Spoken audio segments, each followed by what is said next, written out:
Guys, how's it going? I'm Ezra, and welcome to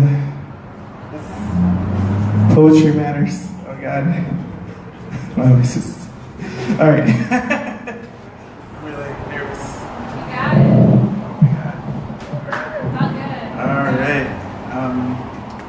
So I don't have amplification for my guitar, but I'm gonna give it a shot and hopefully not get too nervous. There's a camera on me. You got it. Got it, bro. You got it. Oh my God. Woo. Oh my God.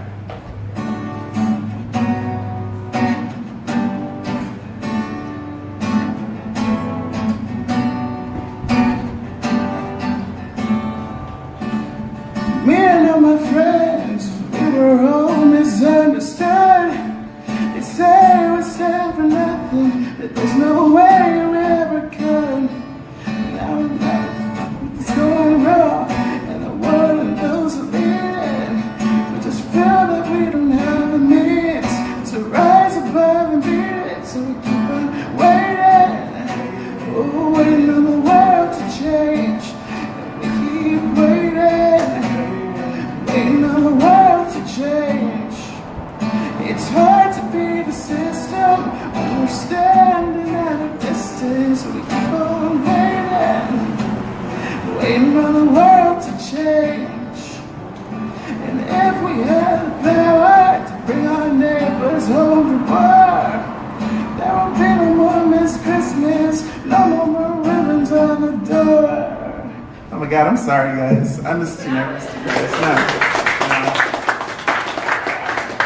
I'm just gonna leave it at that. You know what? I'm sorry. Can somebody take the mic from me? Oh my God.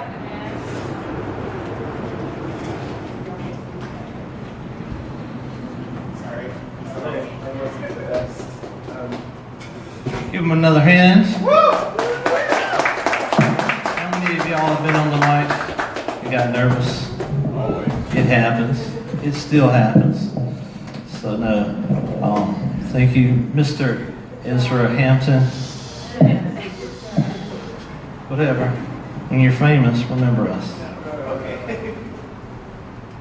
A line from that song says, "Now we see everything that's going wrong with the world and those who lead it.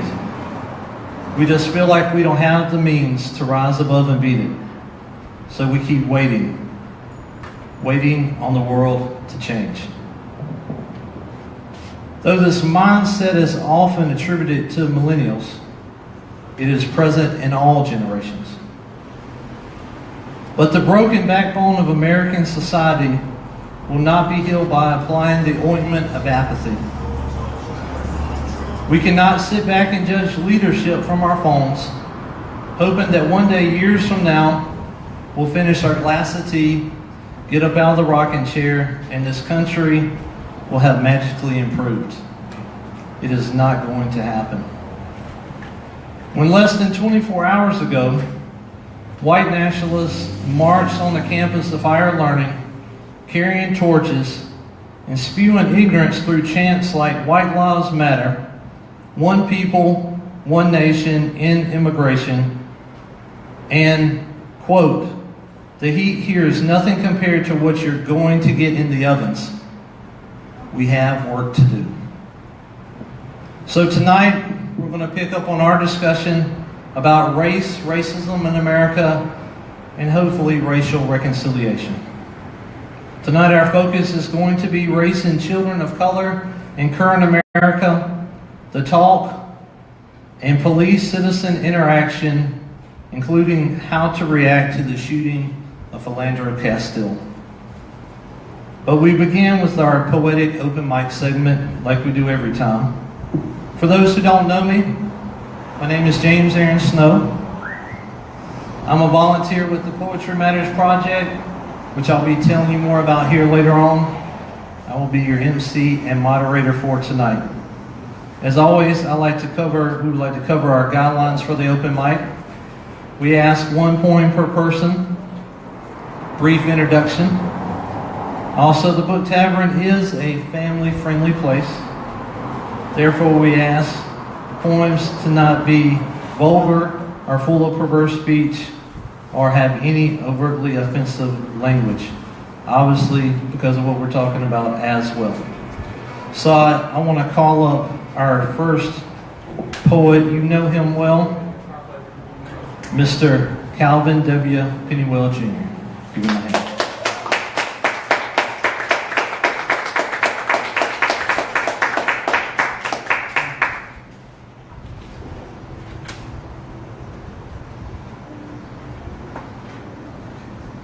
Thank you, thank you.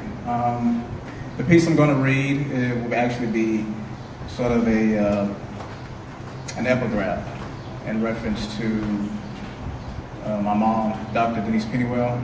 I wanted to take an opportunity. I barely write about her. The reason being is because I honestly feel that my words will never be enough. But I realized I would do her an injustice if I never tried. So the name of this poem, I read it earlier this morning at the downtown market, and I was reminded that this would be fitting for tonight, so I decided to read it again. The name of it is Legacy. Born in Cleveland, Ohio, this little girl was number 7 of 10 kids. Smiling in a family photo, her younger brother was growing inside her mother. She graduated from college as the only black in her class. She painted, sketched, drew life as it appeared to her. One day, she was asked to teach Sunday school. Education would become the only husband that knew she was fit for. It gave her golden apples and crystal plaques. Shiny things for his favorite girl. She put herself aside to make room for my 2 sisters and I. No ponies and loud music on birthdays, just dinner at Shoney's with hidden presents in the trunk of a sedan. She taught thousands of students how to grab from learning like a bag of candy. Some lessons were sweet, others left an impression they couldn't shake, even as adults. Specializing in constructing classrooms, concocting curriculums to challenge children, she felt to do more, so she did. Wanting to mark her steps, she studied for more ways to advance her students, help them gain and guard the mind. The DR in front of her name doesn't just stand for dissertation reported or destination reached, but deeply respected. Listening on her knees beside a lamp, bowing down lower than the sandals of Moses, she repeats verses even as the sun interrupts. Not getting up until all is said, she lives for him knowing nothing else works. She awaits grandkids to spoil, watch as they reflect us in scattered ways. I'm telling you the tale of a hero who saved me by saving herself. Thank you.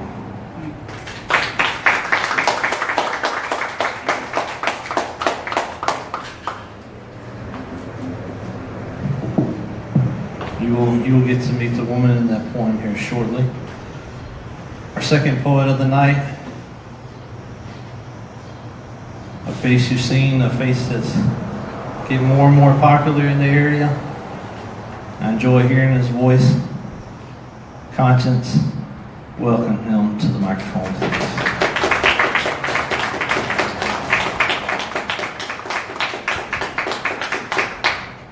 Good afternoon or evening, everyone. Yes, my name is Conscience. That's K-A-H-N, Science, all together. Follow me on Facebook, Twitter, Instagram, all that good stuff. The piece I'm gonna do today is, it wasn't written for tonight's topic, but I believe it does fit because everybody's trying to get their word, their message out there, and it's entitled, What's Your Message? So I'm just gonna do this piece real quick, and then we'll continue on with the show. All right, so it's called What's Your Message? What's the difference between a message and a massage? The distribution of mental wisdom relaxes mental schisms the same as back rubs cure racking pain and muscle twitches. A message, when written, requires nimble fingers that leave lingering sensations. Sages leave verbal wisdom that lasts till kingdom come. Sage cures all kind of ails under the sun. My grandfather always said, son, don't worry about the messenger. What's the message? So I ask you now, what's your message? After you are planted in dirt, what seeds will you have sown? The roads that grew from concrete despite the distractions of trampling feet intended to crush dreams, tell me what's your message? That of Martin Luther King's? That of the caged bird that sings? Never stop until the fact that his voice rings in your ear, the song of complete freedom that closed curtains bring. What's your message? Will it fly like wings? Will it keep you alive? Will it keep you going knowing that the future is unknown? Does your message inspire to keep rowing merrily down the stream that can rapidly turn into a whitewater rapid? Is your message deep, like leagues under the sea where Atlantean kids foray, or vapid, like a rapper's wordplay? What's your message? If you don't know, now you know that being ignorant of that answer should cause anxiety. Your life is now a liability until you find the ability to exhibit fluently verbal artistry of what your message can paint onto the canvas of minds intelligently that cause those same Siskel and Ebert cerebellums to think critically. What's your message? Literally. Figuratively, your message should travel speedily like light. Is your message that beacon? So bright that the preacher said you did that and the deacon said that boy turned. Your message to schoolboys and men and signal cues to put in work when the water runs dry. Your message should be catered to your intended audience, not be fraudulent like financial charges, cause pauses like PlayStation to make people stop playing games and pay attention. What's your message? Does it cause dissension or drive like pensions? During annotation, does your message cause friction in the... Does your message cause dissension or drive like pensions? During annotation, does it ignite documentation or is it ignorant like lit blunt papers and bong vapors around smart, dumb smokers? What's your message? Is it stronger than gasoline odor? Just as flammable? Does it devour lesson messages like a cannibal? Is it wild like thornberries or just as childish? Does it shine like a star or wish upon one? Does your message bear fruit like cherries or does it bust them, the opposite of Mary? Is it scary? It should be. What's your message? Is it intolerant like dairy, unrealistic like fairies? What's your message? Find it like lost keys, they open doors. When you know your message, you know your goals. When you know your message, the world is yours. Thank you.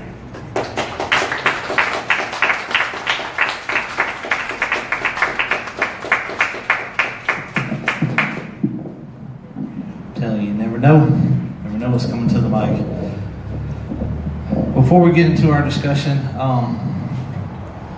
I'm thankful, again, the organization I volunteer with, led by one of the most amazing people ever, Lucinda Clark. She is always, from the beginning, she was like, you know, if you love your writing, your craft, stick with it. So thank you for always encouraging me, because we get busy. And she told me, she's like, you get busy with this stuff, and you quit writing, and then, so, I'm going to go back to an older piece, though, because of Charlottesville, and, well, I'm just going to leave it at that, because dear Lord. This is called Day of Reckoning.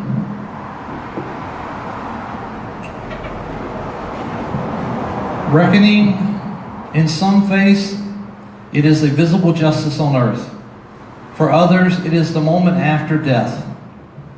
Yet as I watch movies and documentaries and protests and tweets, I am more and more confident it is both. We will answer for the mindset that people were better off being enslaved simply because they did not live or look like us. We will answer for the withholding of rights in education and economic advancement.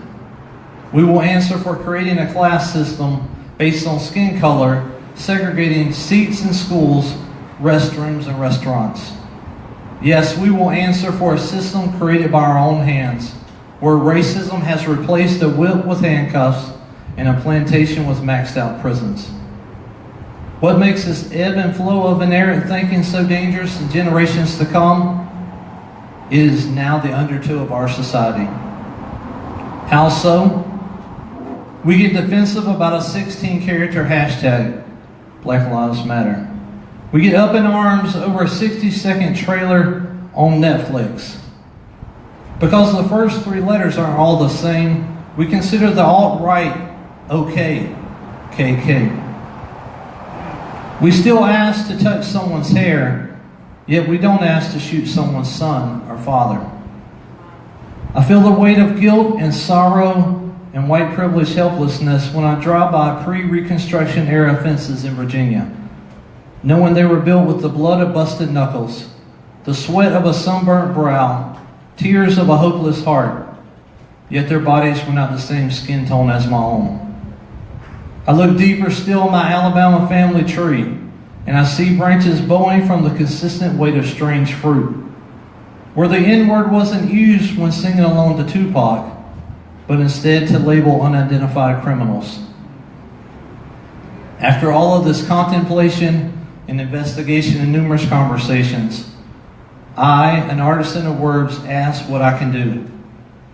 How can I even dare to add commentary to the works of Martin and Malcolm, Douglass and Baldwin, Ellison and Northrop, Hughes and Angelo, Du Bois and West, Cornell, Simone and Lauren, A Tribe Called Quest and Common.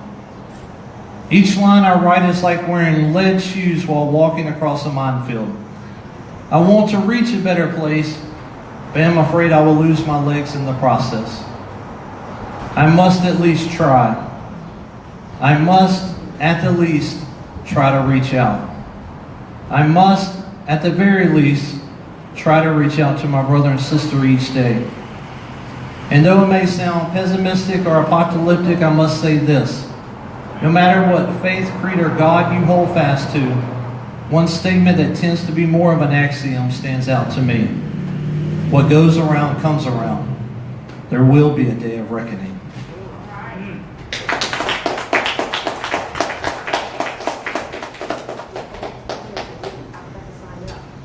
Well, you are always the exception. Please welcome to the mic Miss Lucinda Clark.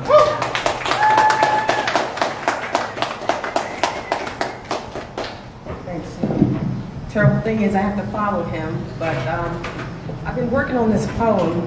I don't get, now that Snow's been working on some things, I get to actually write sometimes. And so I wrote a poem. It revolves around the word transition. It's titled Transition from How Things Used to Be. Transition.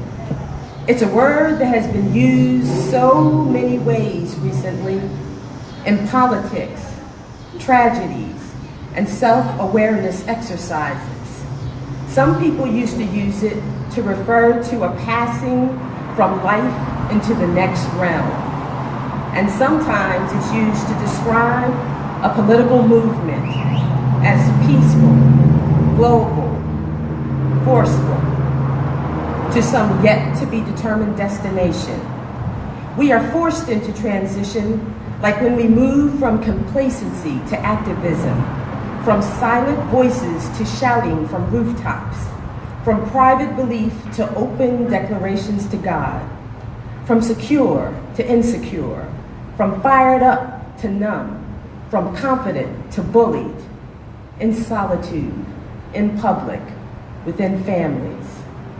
We pray and send prayers and ask for prayers and declare that only certain prayers can be heard, are good enough to really count. We keep it real, then apologize, or not. We scroll social media as we at the same time condemn it while feeling powerless or too powerful to stop it. We believe that to be polite is correct until we find that curbing political correctness will get us attention and hopefully what we believe we deserve. We know that reaching out in our world is right until we find reaching out has a price. We used to teach, that's our children, that it is important to expand our worldview and to be independent in our thinking. We now know in some situations that the price for such activity will only make you a target. Thank you.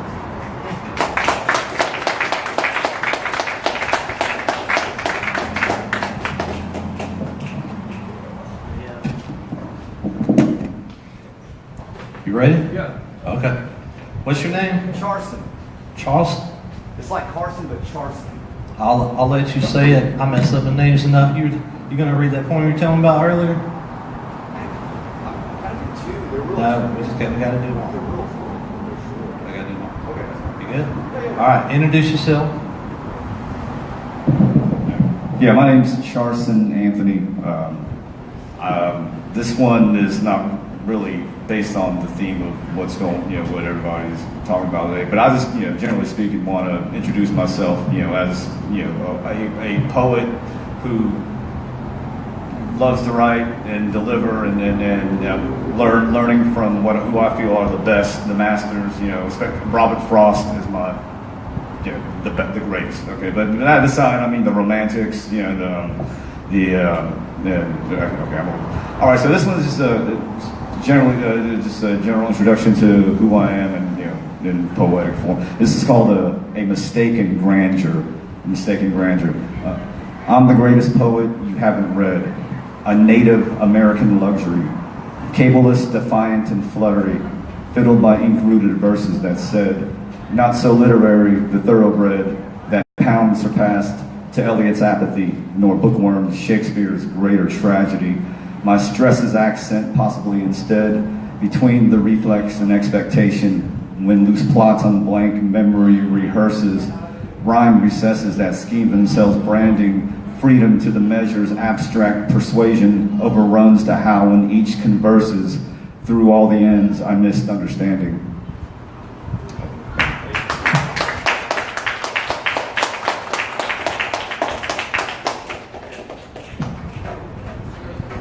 Give one more hand to everyone that shares so far.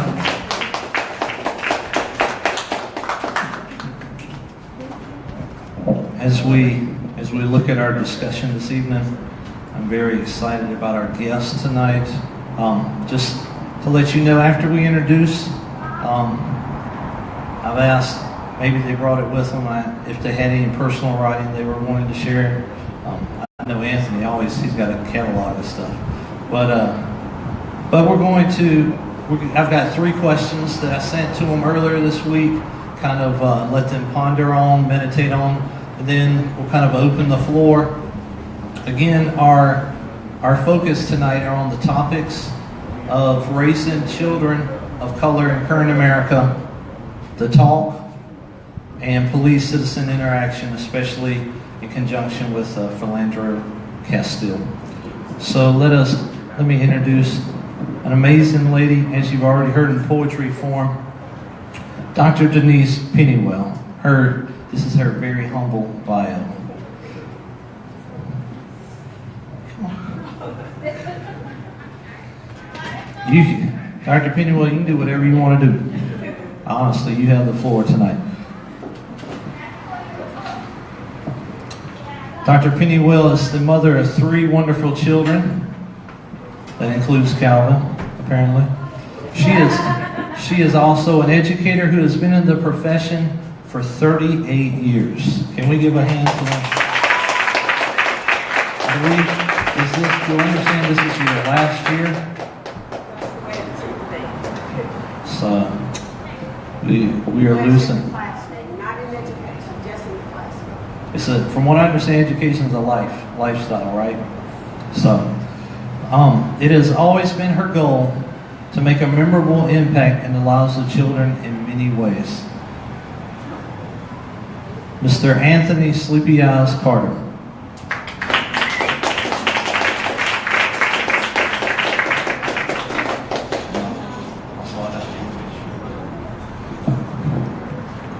Born Anthony Carter is an American spoken word artist from Augusta, Georgia, hometown. Blending social political perspective with deep-rooted spiritual teachings, Sleepy challenges his listeners to think and take notice in the world around them. Also a motivational speaker and spiritual guide, Sleepy Eyes has recently fully embraced his place in God's vineyard as a minister. Please welcome our 2 guests tonight.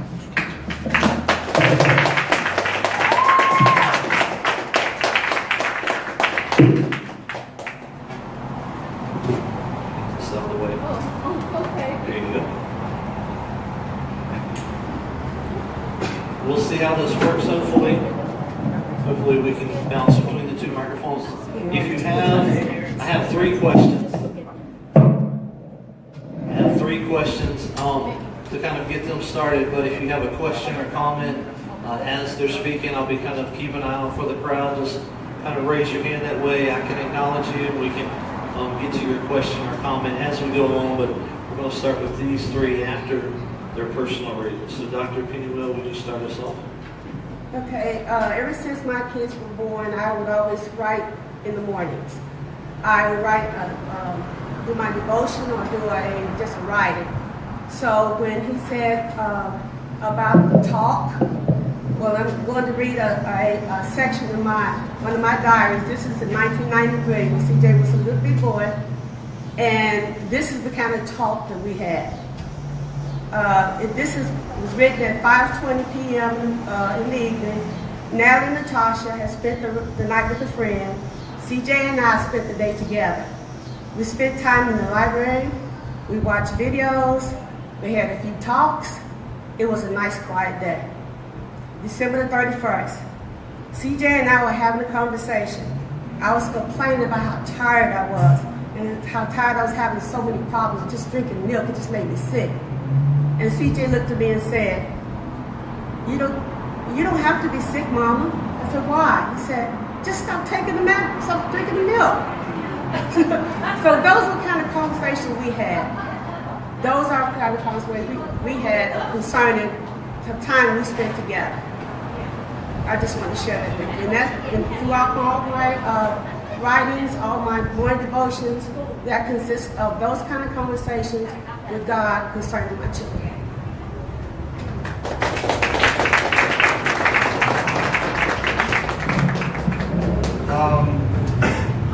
I wake up every morning. I have a normal morning routine that I normally do every morning. If you guys follow me on Instagram, you probably see the videos that I do, the morning inspiration videos that I try to consistently do all the time to encourage people on their day. Something I put this morning, so I'm not going to do a poem or anything like that. I did have one in connection with the talk, but I'm going to kind of just not do that right now.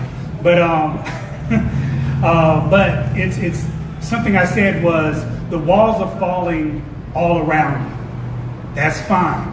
That's the beginning of the reconstruction of your life. Those are things that I will write and always write, and sometimes they might be openly put out for people to see, but believe it or not, they're just as much of an encouragement for me, because Lord knows, as an artist, father, husband, entrepreneur-minded, full-time job, I need all the inspiration that even I can get. And I think that's anybody that's sitting in the audience, and even both of us with this panel at this time. So let the walls fall. It's not going to hurt you if you let them fall. Just get out of the way when they fall so you don't get crushed under them.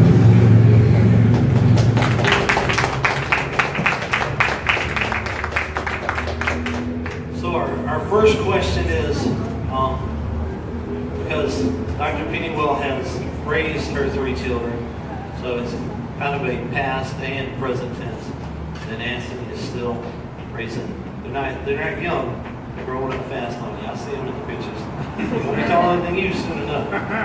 But the first question is, what is it like to raise your children in current America? Well, since my kids are older now, raising them, and I'm a single mom, and to raise my children it was not easy. I'll be lying if I say it was. It was not easy. So when my children encountered situations that they didn't quite understand, like this particular mother in the video did with hers, my concern was to make sure that you become the best person that you could be. And like the young lady said before, sometimes that made you a target. And with CJ, we called his eyes virgin eyes. And the reason why we call CJ's eyes virgin eyes, because he didn't see the things that his sisters and I saw. When someone who reached out to shake somebody's hand and someone just put their hand away, he just knocked it off and kept going. Whereas the girls and I would try to explain to him the situation. But knowing God and knowing how I feel about God, knowing that God loves everybody, I tried my best to ensure my kids that be the best that you can be, because you're more than that. Just make sure that you're strong and confident in who you are. And raising the kids, like I said, it wasn't easy, because we encountered several situations with that where I had to come about and explain things, which I had no one to explain it to me. When I was coming up during that time with segregation, integration, when I was coming up during that time, I had no adult to explain that to me. And by the grace of God, I got through that. So I try to keep myself knowledgeable enough to explain that to my children as they come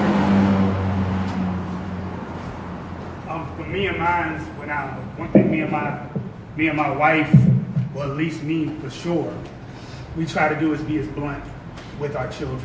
I think sometimes we can, and as the good doctor said, virgin eyes can come from, and this is not against anything she just said, because you did what you needed to do.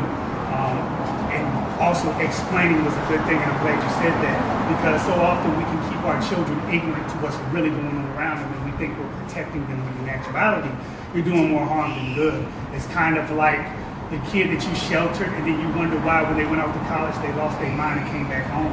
It's because you didn't give them the proper tools, because you wanted to shelter them, and you thought that was the best thing to do.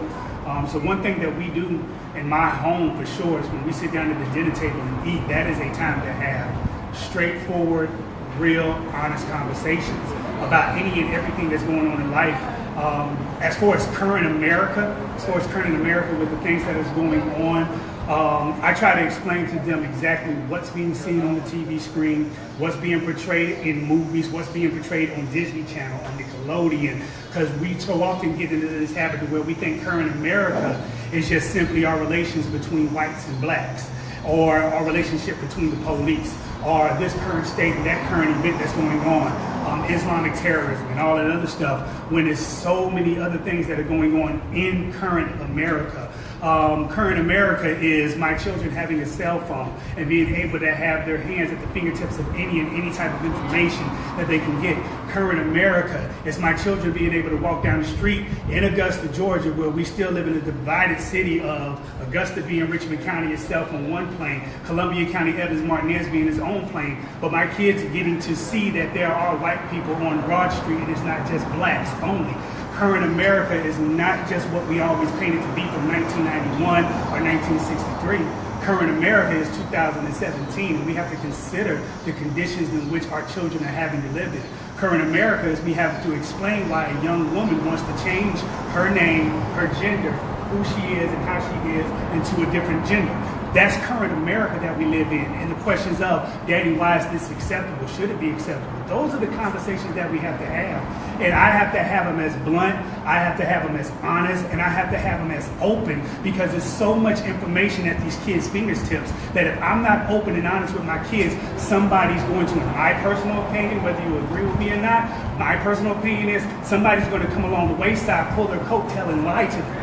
Because I did not pour into them exactly what they needed to know, exactly what the tools they needed to survive. I think in today's society, as a parent, just to let you know, I have a 14-year-old, counting backwards, 14-year-old, yeah, that's right, 14, 12, and 10. Okay, I have a 14-year-old, 12-year-old, and 10-year-old. Me and my wife have been married 15 years. So I have kids right in the thick of it. At all levels. One's in 9th grade now, one's in middle school, one's in elementary school in the 5th grade getting ready to cross over. I got 2 boys and a little girl. So just imagine in today's society the type of conversations I have to have. But we have to also understand that the conversations you had to have was present and relevant for the time and the situation, and that was real then. Our conversations today have to be relevant and present for the days and times that we live in, and they have to be real now. And it's also based upon experiences. That's one thing that I've also learned when it comes to raising our kids in current America. But me as a black male, as a black father, raising my children in actual in America today, it is to tell them that racism does still exist. It is to tell them that, please, respect the police as best as you can, because I want you to make it home safe. It is, look, I need to see your phone whenever I want to see your phone, because I want to make sure you ain't doing no foolishness on your phone.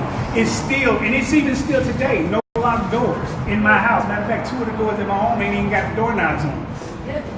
You know, but it's not snatching away privacy or anything like that from them. So I think so often we look at raising children in current America off of the basis of the different type of families we have now, the single parent population increasing, the different types of homes that we run into, and then we're running across a lot more mixed couples than we ever had. You go to some cities outside of Augusta, Georgia, Alabama and stuff like that, you see a high percentage of interracial couples and things of that nature. These are the realities that we live in, but I think what we need to get to when it comes to raising children of any race, but especially of color, is to be openly honest about everything that is occurring in life.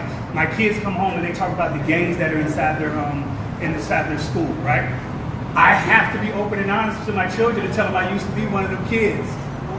How easy it is to open up yourself for your children to see every scar that you have, and so often we don't. It's kind of like going to the family reunion and you finding out the girl that you're dating is actually your first cousin, but nobody wanted to tell you because she was a quote-unquote mistake type stuff. So it's I think raising children in current America now, you're going to see a lot more parents be a lot more blunt than they've ever been about what's going on in the culture, about what's going on in their cities, because of what this is catalysting off of on the third question. Because of the current events that we have, the ideal is this: I have to now be straightforward, because they're going to see it on the TV screen and then somebody's going to be in their ear at school. But I think it was the same thing back then, certain things that we saw, but it's just now we think we live in this world where there is none of this going on. It shouldn't be. It's 2007. It shouldn't be. Well, that's a fairy tale ideal that we live in, and we have to actually face reality on both sides of the matter.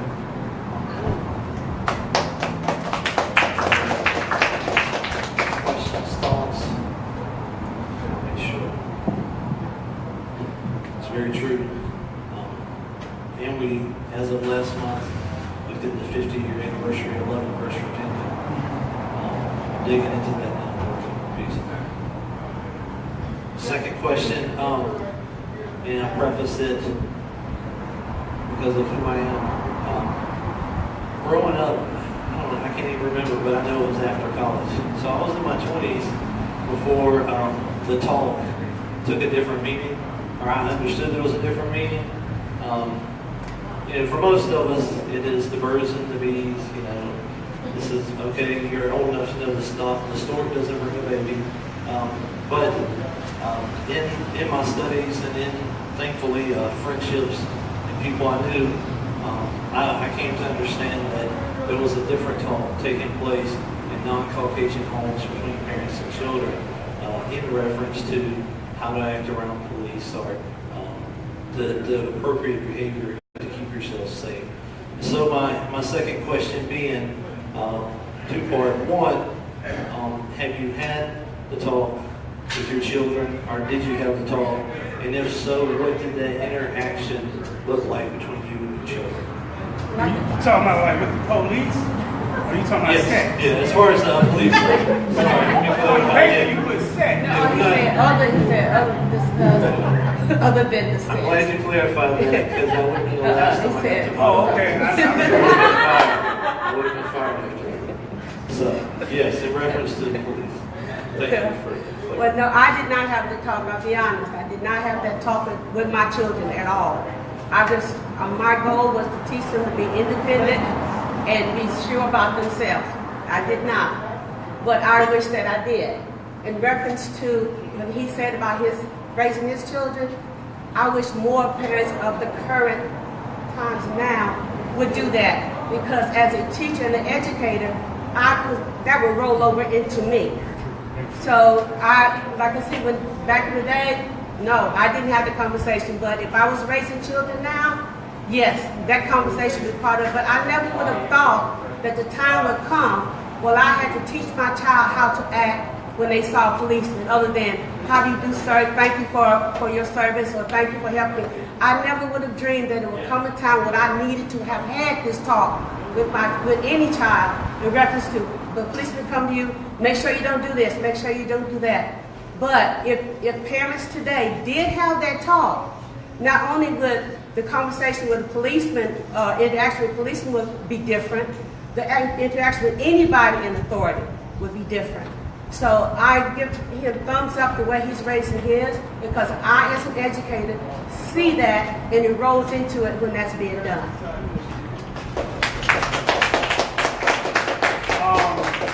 So you're right. I have the talk. We consistently have the talk. It's not this one-time deal.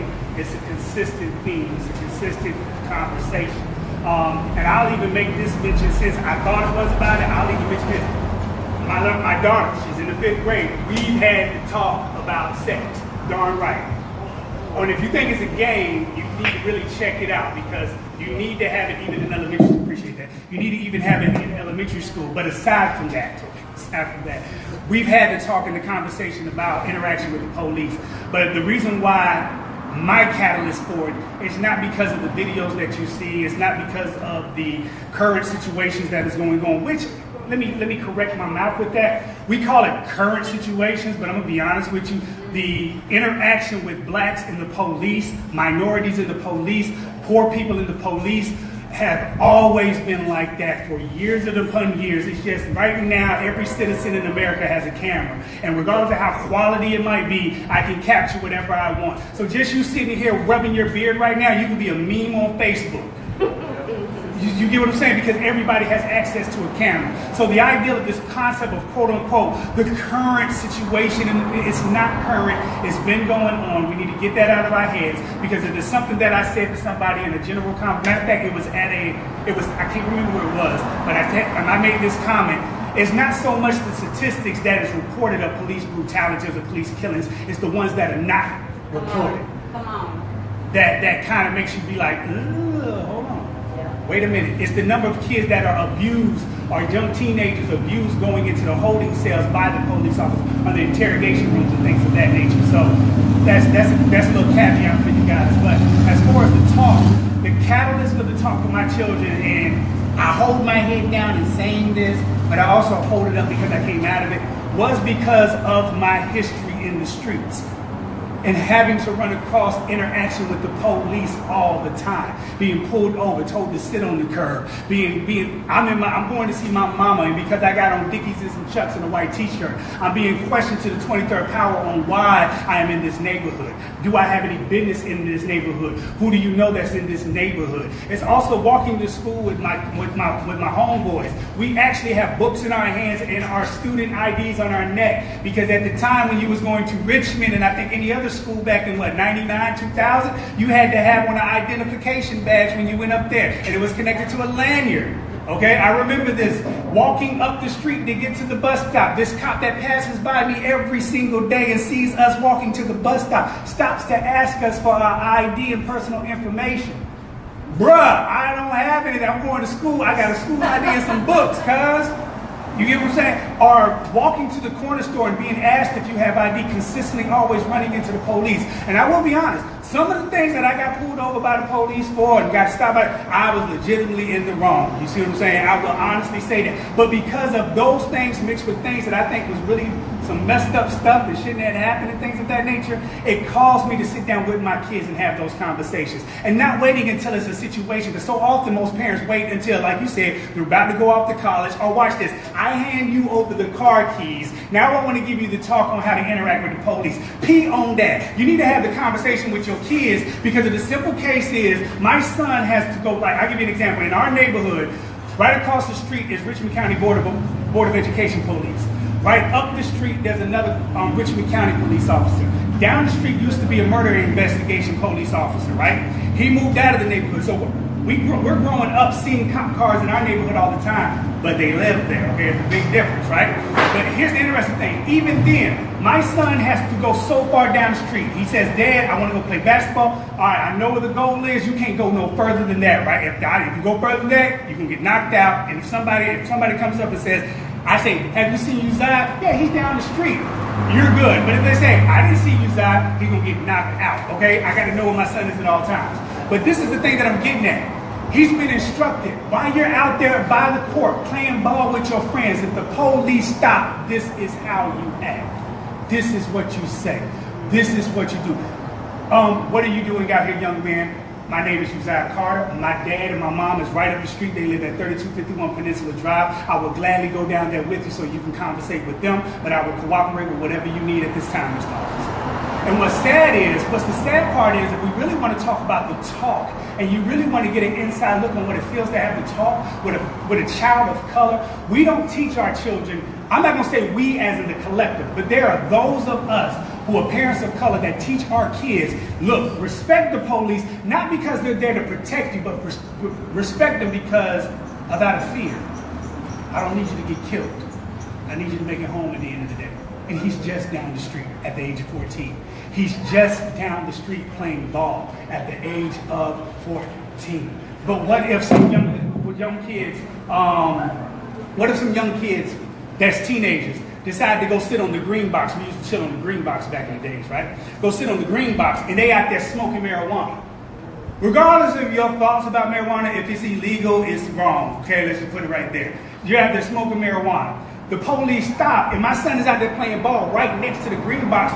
All of them become guilty by association, period, because they're out there right there on that corner or right there on that side where that green box is. It's not just the person with the marijuana on them. The police is going to probably end up starting looking at all of them. Not every case, but it can happen. I have to teach my son, and it's sad that son, respect the police, not because they're there to protect you, but because at the end of the day, they might just shoot you, and I need you to make it home safe. That is a sad, sad way to get across having respect for authority figures. But if you talk to a lot of people of color that are raising kids today, I can't speak for back in the days, but even my parents, the way they taught me to respect the police wasn't just on the basis of, look, if you ever need them, call 911. No, it's on the basis of, look, bro, I just need you to make it home safe.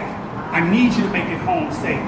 So when we talk about the talk in respect to authority figures in society, I'm very blunt, very open with my kids, and I try my best to let them know there are good cops out there. And I think we got too many parents of color probably out there teaching their kids that all cops is just criminals and they're wrong. When we need to start actually pointing out that no, there are some decent, there are some outstanding cops. Matter of fact, me, your mom, and you play with the children of them. We are friends with some really, really good ones.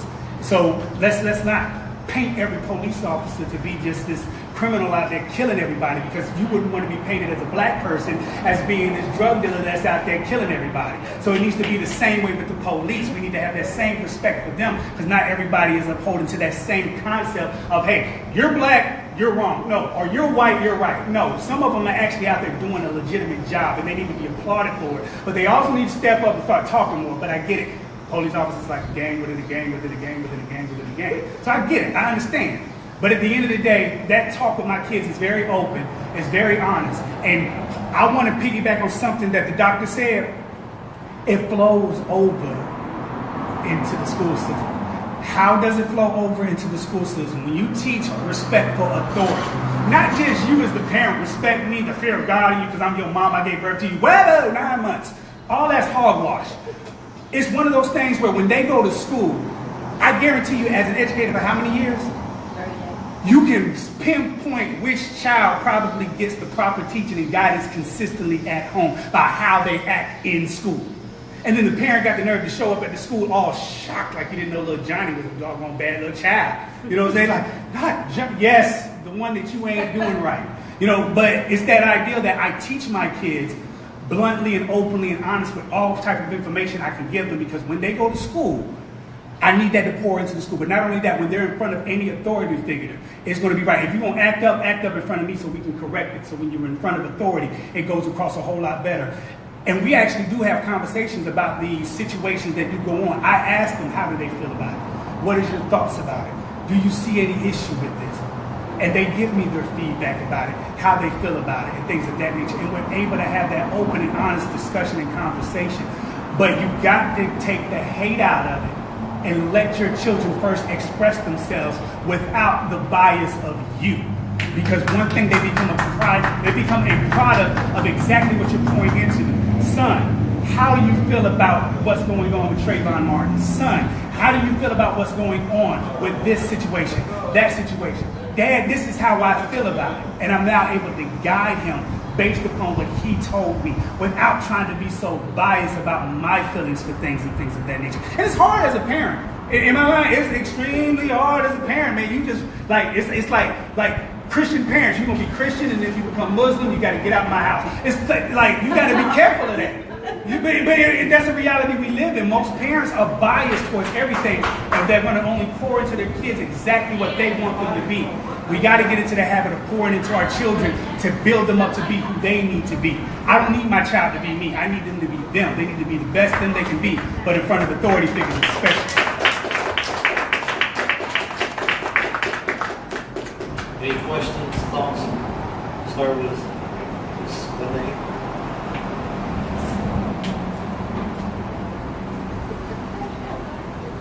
Thank you. So, you both have sons. Have you ever had to have a discussion with your sons about dating white girls? How do you approach that topic without being racist?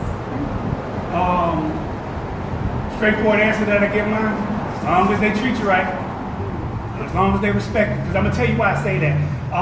It's interesting, and I love this, and I wish my kids had more of a cultural experience outside of Negro and Black America. Okay, all right. I much love and power to my people, but we act like we the only people that live on this earth or something like that, man. This is come on, cuz. It's a lot of people out here. This is a huge world we live in, man. Not everybody is dark skinned with woolly hair, all right? You know what I'm saying? Get the book of Revelation out your mind for a second real quick. But we go to a church that's predominantly white. Predominantly white. We live they go to a school that's predominantly black. Most of the schools, you got Langford, you got Richmond, and I want to say Sue Brittle. Sue Brittle still got a decent little mixture in it. It honestly does. But Langford and Richmond, predominantly black schools, right? So here's the thing. Will my kids, not just my son, but my daughter, will they bring home white girls? Probably so. If they do, just treat them right. Are you going to catch these 1-2s? You know what I'm saying? At the end of the day, just treat them right. And I think the reason why we get itchy about that whole, how do you have the conversation with kids who are dating interracially? Like, if I say I'm brought home a white girl, or my daughter brought home a white boy, I think it speaks to the insecurity in us. I really honestly do. It speaks to the insecurity in us. Not only does it speak to the insecurity in us, it's almost like a hint, sorry, no disrespect, you might speak out against me for this one, you might want to lynch me. It also speaks to a hint of racism in us. Yep. It also speaks to a hint of racism in us. If we're talking about unity, if we're talking about growing as people, if we're talking about being a collective, and I'm not talking about this black dollar, black power collective, we're going to look at it as, if I own a business, let's put it this way. If I own a business, are you going to turn down a white customer? No, you'd be stupid to, right? At the end of the day, if we're moving towards a common goal of peace and equality and unity, if my son brings home somebody's white, I could care less. They can bring home somebody that's polka dot purple and pink with big stripes in their hair, big feet, and all that. I don't care. At the end of the day, I don't care. Because guess why I don't care? He has to live with her, not me. But I think it speaks to an insecurity in us with that, because number one, if I go out in public with this white girl that's dating my son, what are my friends going to think? If I go to church with it, it's all black, what are they going to think? If I do this, what is my community of black power people going to think? At the end of the day, sweetheart, I can care less what they think. My son's happy, ain't none of y'all paying his bills, and as far as I'm concerned, it does not matter. At the end of the day, it does not matter. We got to get to that point where we don't see that. We got to get to the point where we don't see that. I'll let you go. Okay. In reference to my son, he was raised in a diverse environment. So when he told me he had a girlfriend, I never asked, was she black or white? Because it didn't matter. Like, it just didn't matter. Because he was exposed to this type of environment from day one. So it's no issue, it's no problem with who my son dates or who he actually marries. It's up to him. As long as he loves this person loves him, it's okay with me. The only people that got issues with it is closed-minded cultural people. I'm sorry. Your culture, your race, your gender, whatever. It's on this section over here, we only rock with. Well, why? It doesn't need to be like that. It doesn't need to be like that. We got to grow out of that. Because if that was the case, put a gun in your head and kill yourself because you're not 100% African. I'm sorry, I'm just blunt like that. I'm never going to be asked to come back to another panel discussion. Okay. I think conscience here. Conscience here. All right, so my question is on something you said earlier, Sleepy. When you're trying to, teach your kids to respect authority and how to carry themselves a certain way, culturally, and I guess maybe black culture, especially you being a hip hop artist, it's certain things in our culture that are detrimental or that go against the exact things that you're trying to teach as far as being respectful to the police in the mainstream. You can control what you can control at home, but you also can't control what they hear outside. So how do you balance them being themselves, one to wear certain styles and like certain songs that you allow in your house, of course, and at the same time trying to counteract what it may have a negative impact on as far as interactions with authority and police? Okay. This is how I look at it, right? My children, because we're open, my kids have come to us, Daddy, can we? Now I'm gonna start small and we'll grow big, right? Daddy, can we get my boys? I want to get my ears pierced, Dad. All right, cool. You just gotta wait till this age. Dad, I want to get a tattoo. All right, cool. You gotta wait till this age. You see what I'm saying? Dad, I want to be able to do this and do that. All right, cool. You gotta wait till this age. Now, to get to the actual meat of your question, I can't control what happens when they leave the house. All right? Paranoia sets in, indeed. A little nervous. Show you right, Ray. You know what I'm saying? I get it. But the reality is, I can't. Listen to that. I can't control what his friends do. I can't control what his homeboys do. I can't control what the little girls are going to do. I can't control how society's going to view the way they dress. I mean, let's be 100% about it. You can't tell thugs from non-thugs nowadays because everybody's wearing skinny jeans and shirts that wrap around their body to the third degree of suffocation. You really can't tell no more. It's hard to tell sometimes, right? When back in the days, the hoodlum was looked at as the dude with the what? With the hoodie on, with the backwards hat on, the baggy clothes or something like that. But that was just an expression of hip-hop coming from a cultural standard.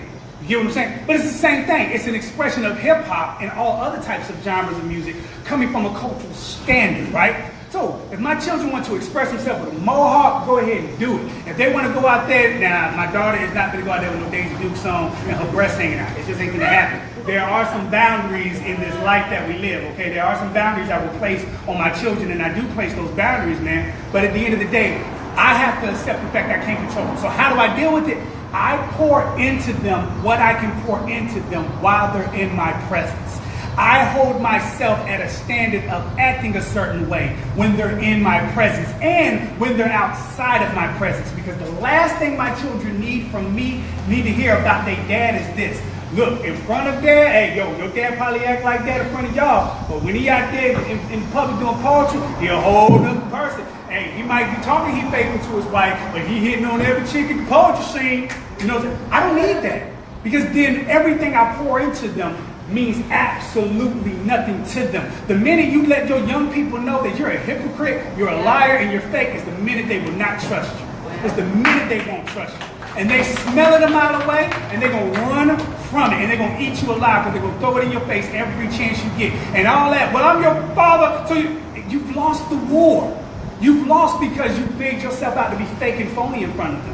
So when they're in my presence, man, the best thing that any parent can do, and the only thing you can do, bro, is give them what you can give them. The scripture says this: train up a child in the way that he should go, and he will not depart from it. It does not mean he ain't going to make mistakes. It does not mean he's not going to go out there and do something stupid. It just simply means in the back of their head, what daddy said is going to pop up in that dome. Because guess what? When me and my homeboys was making that turn to go get that package, popped in my head what mama would say. You're either going to listen to it or you want to ignore it. But if it's also something I tell my kids is this: It's kind of like this. I tell them, when you go to, if you do something, the consequences is going to follow. It's inevitable. Consequences are inevitable to every single action you do, right? So you did it the first time, you got caught, consequence. The second time, not the third, screw the third strike.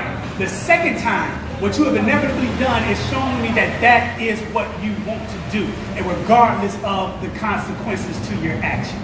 You get what I'm saying? So at the end of the day, it's one of those things, you pour what you can into your child. You hold them accountable for their actions when they do mess up, but you do it in a way to where it's not going to make them feel like they can't be themselves. Because there's times I've had to even go to my own kids and say, you know what, I'm sorry for what I did. You know, so that's where I'm coming from it. Pour into them what you can, give them what you got. Once they leave home, you're right, you have no control. All you can pray to God today, look, just remember what I told you. Bye. Have a good one. Just remember what I told you. Yeah.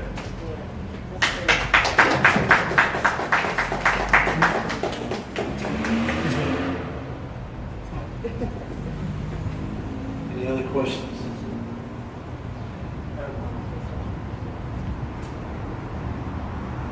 As a parent, I've noticed that a lot of people that I've spoken to, like once they have kids, their biggest concern is, and what I'm doing working. So at one point in your life, it's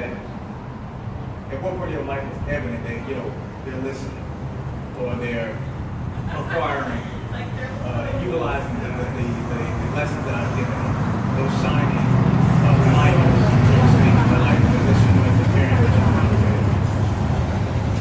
do. You handle that. Yours is amazing. You done seen them out. Well, when I see evidence that that is working, or that what I have taught, or what I have so preached is working, it's when a situation comes up and the way my child handled it. If he handled a situation that, hey, I know, like he said, remember what I said, or the evidence is I see it. But even while I'm saying it, I see it, and I just say, yes, Lord, thank you. So in order for me to know exactly, or to feel, or to see something that has been done that I know is happening, the evidence shows in itself in response to how my child acts, how you act today. When you come across a situation and you handle it a certain way, and I know that you, in the back of your mind, that you heard, like you said, heard your mom say, don't go this way. Or you'll say to yourself, and I know you have, my mama would not be proud. That's when I know. And it has happened. Like I said, I've been on this road a long time. It has happened numerous of times. And like today, I'm here today because of you. You've done what you wanted to do in your writing. You did what you wanted to do, and you made something of yourself. And because of you is the reason why I am here. That's evidence.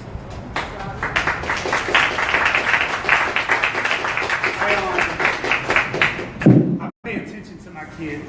I mean, I pay attention to a lot of things. I'm an observer, right? I pay attention to the conversations with each other. Your conversations about what's going on, the conversations about what they see on TV.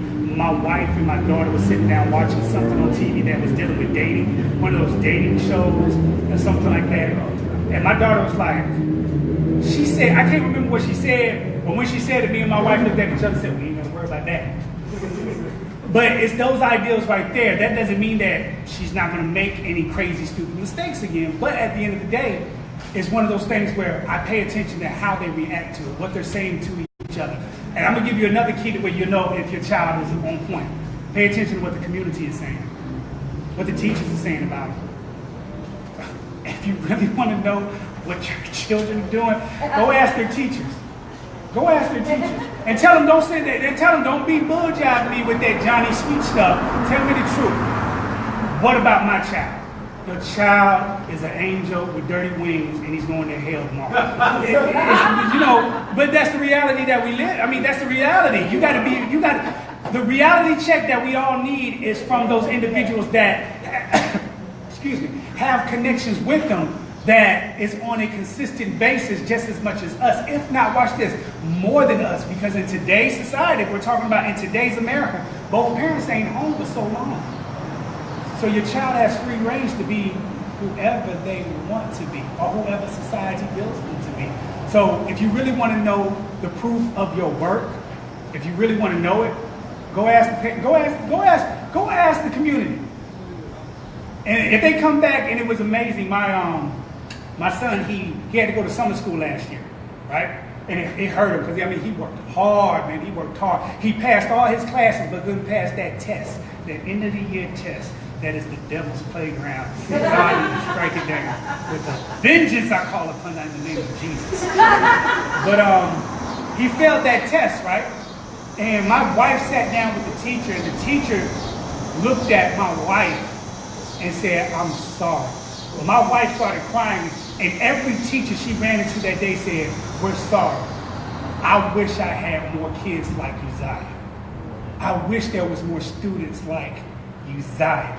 I wish, and I'm so sorry he has to go through summer school, because they should let him go on because he knocked it out of the park. And his, I mean, not just great performance, but the way he was in class."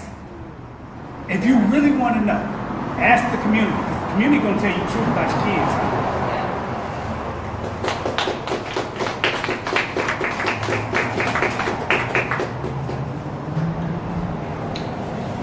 My question is, we have a mixed audience here, and so it sounds to me like to be a parent of color is the same thing as being a parent not of color.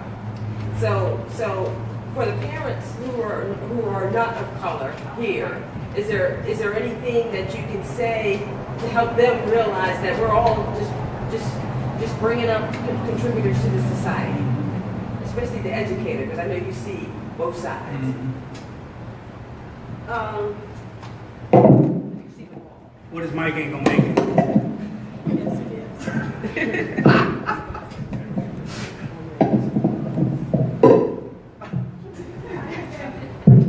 As an educator, I encountered all, like you said, all kids of all color. I encountered all of them. When, as a parent, because of the environment the child may be in, we still, as a parent, face some of the same issues. They just might not be as prominent as some of the others are, or some situation it may be. For an example, a child's mother came to school, and I had one that was not of color, and he had an issue at school. I talked to that child just like I would talk to a child of color. I tried to get that child to understand it's okay. It's okay. Whatever you say, it's okay. You're a good. I gave him all kinds of improvement, or all kinds of encouragement, because those kids sometimes feel like because they are not of color, that they don't have the same issues. Some parents think that because their kid is not of color, they might not have the same issues. What they do, they come to school with the same issues as kids of color. So when your child comes home and expressing himself about something that happened to him because with another student that's not of color, then you still need to have a talk with that child. Not a negative tone, please, not a negative, what a positive one, to let them know, I'm here for you. And anger and fear, all that has to be taken away. Because once you finish talking to that child has to come back to me. And when that child comes back to me, if he has had a good talk, with his parent, then he's going to be a lot stronger and a lot bolder student in my classroom.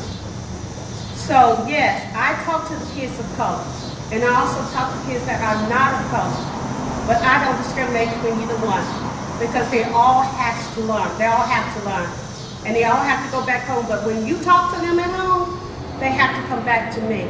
If it was a negative conversation, it was a conversation of, hey, I get it. I get the feel of it. Because he's going to come back with that same stuff with me. Then he's going to come back with the same stuff with other kids in the classroom. Because I have encountered that on both ends. Where a parent has talked to a kid that is not color a certain way with hatred. It was, it happened on the other end. And I got the both of that. So I know, so my advice to you is that when your child comes home with a situation about something that happened in school, be a positive parent. talk in a way that is going to encourage that child so they can not only be able to come back to school with a positive attitude, but be able to share something with someone else or help someone else along the way. Thank you.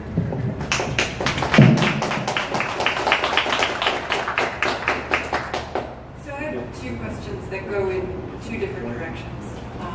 One is about Charlottesville.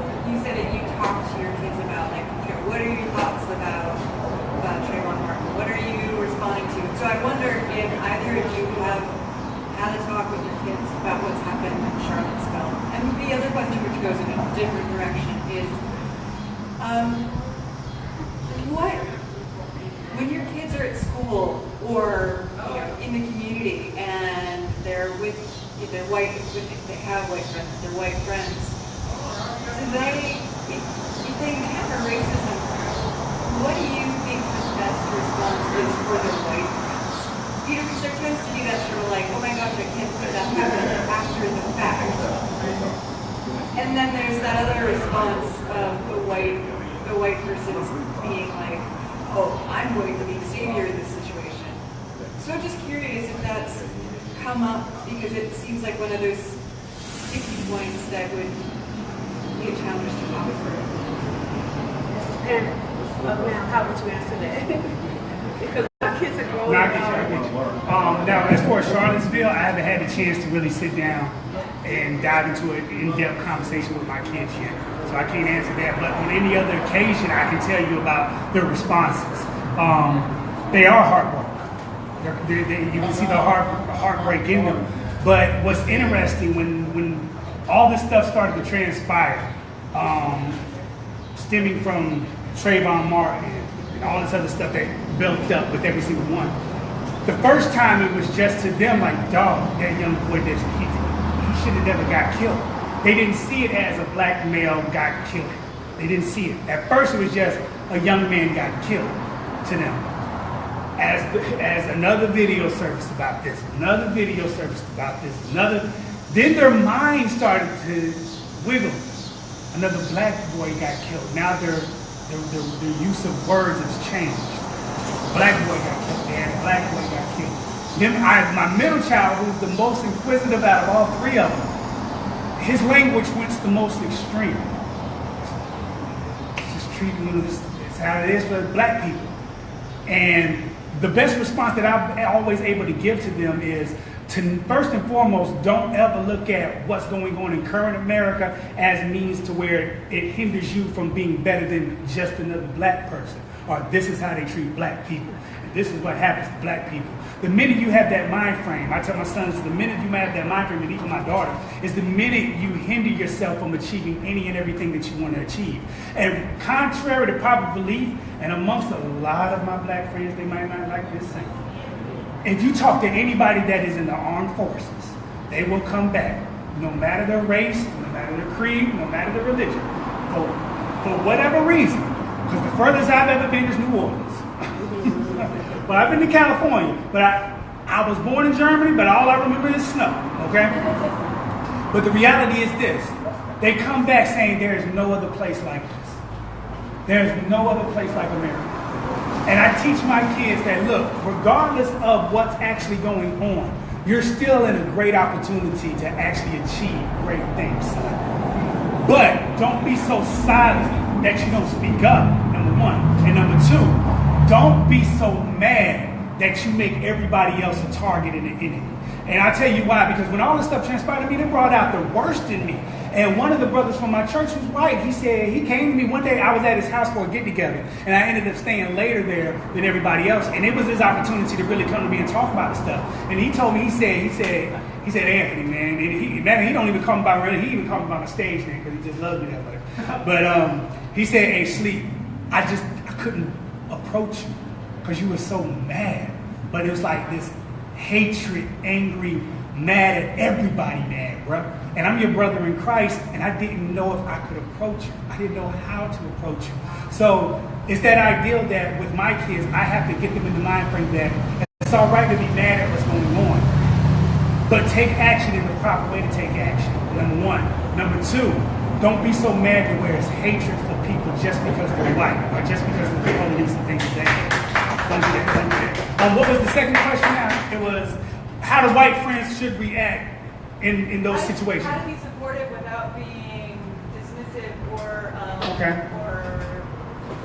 insulting somebody. Understood.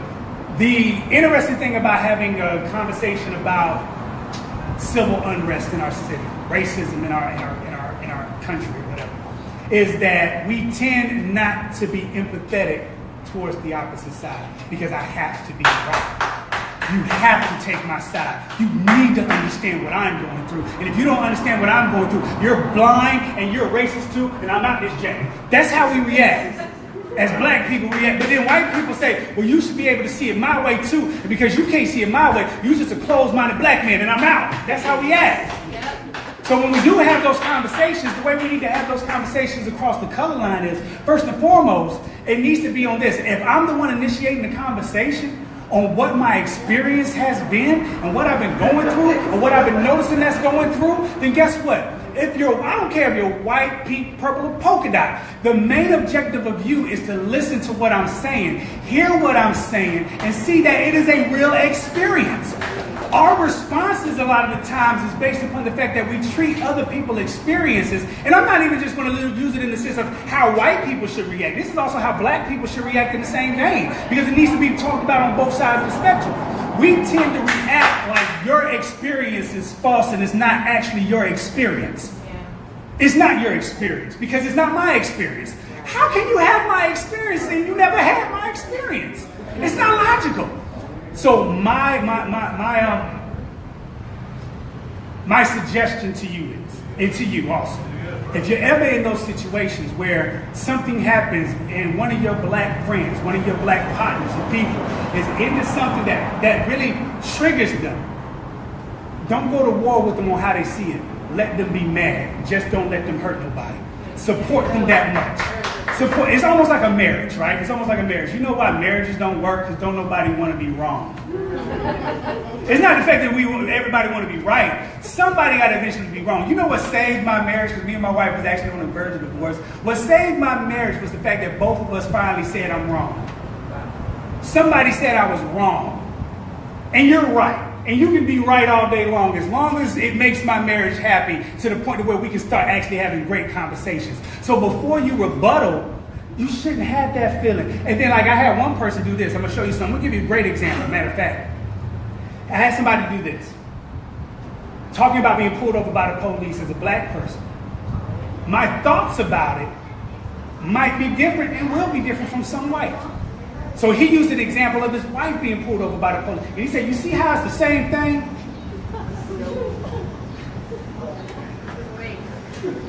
Just spit in my face and call it raining, right? I'm stupid. Because the reality is, you didn't take the time out to just let me express it and say, you know what, Anthony? You got a right to be mad. You got a right to be angry. And you got a right to voice your opinion, man. Just come to me, talk to me about it, and let's see if we can come up with a reasonable understanding of what we can do to keep you from feeling that way. But by telling somebody your experience, it doesn't help. It's like sitting by somebody's cancer-ridden parent saying, you know what, my mama, she didn't have cancer, but she had a bunion on her big toe. Or even if you say, you know what, I know what it's like to feel like to be having cancer. I don't care that your mama died of cancer. My mama died of cancer. You get what I'm saying? It sounds good in our head, but once we say it, it's honestly the most insulting, inconsiderate thing that we could ever do. So if you was to ever come up to me and say, hey, Anthony, this is what I've experienced, man, dealing with this situation. My objective as a friend and a citizen and a person that is trying to build towards a proper unity is to allow you to express your experience. My job is to look at the experience and try to get you to see what you did right and possibly what you did wrong without me being biased to the situation and imprinting upon you my experience, because your experience is totally different from mine. That's my thoughts here.